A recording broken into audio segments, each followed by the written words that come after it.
Hello and welcome gamers, it's Chongo here and welcome to This Week in Gaming for September 5th. Let's get into the news.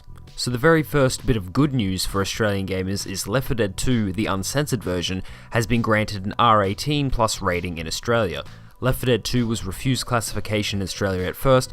After this, Valve had to make changes to the game to get it passed, and it was under the highest rating at the time, which was an MA15+. The censored version of the game changed a few things, notably zombies' bodies disappearing before hitting the floor, and no chopping of zombies' limbs off. Valve has released a statement on this news. They said, "We are delighted that the full version of Left 4 Dead 2 will be available to fans age 18+ in Australia. We are making plans to deliver that version to those who had already purchased the game. We will announce more details on this soon." This probably means that an update will be done to change the game back to its unaltered state. Volition has announced an upcoming standalone DLC for the Saints Row series called Saints Row Gat Out of Hell. The game will be released on the 27th of January 2015 and it will retail for $20. The expansion will be included in the re-release of Saints Row 4 for the Xbox One and the PlayStation 4. The long-awaited free-to-play MMO Archeage has been given a release date. The game will release on the 16th of September this year. Founders will receive access earlier on the 12th of September.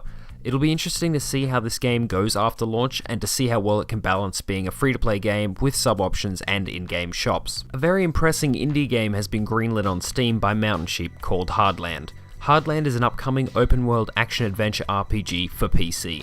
The game has some very interesting features including procedurally generated towns and wilderness. All characters can be killed, so if you wish to play as an evil character you can do that. Faction-based quest system. Some quests can only be completed if you meet the faction requirements. You can craft and wear masks which disguise your true identity. Objects have physics and almost everything can be destroyed. Beautiful stop-motion film-inspired visuals, deadly travelling merchants, and a destructible terrain.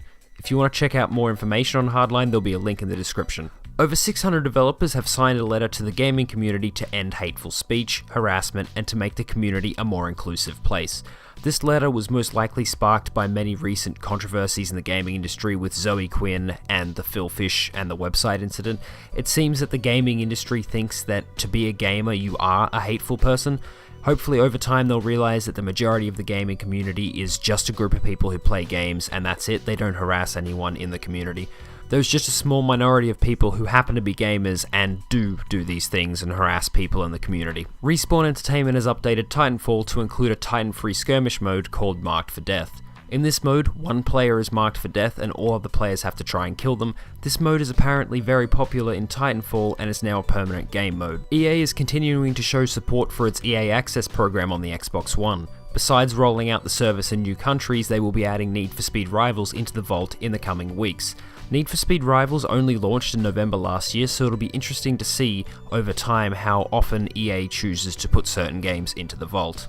Ubisoft has said it's unimaginable that Assassin's Creed quality will ever drop. The creative director for Assassin's Creed Unity went on to say, "We've done this for a very long time and we've got it down to a science. Maybe the first one was like, oh, what do we do? But now it's just our daily business. We've been very lucky and I think it's mostly because of the people who are behind the product." According to comments, it seems that most gamers feel that even though the quality of the games won't drop, the innovation in them will, since they have got it down to a science in their own words.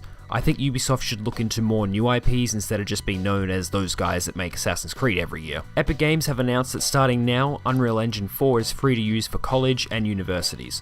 All the school has to do is fill out an online form and then Epic will be in contact with them. I think Epic is seeming to go in the right direction with the Unreal Engine and it'll be good to see more and more developers having access to a powerful engine for free. That brings me to the end of This Week in Gaming. I hope you enjoyed it. If you did, give it a like, and if you've got any comments about this week's news, put it down below, and if you want to see more videos like this, subscribe. I'll see you next time.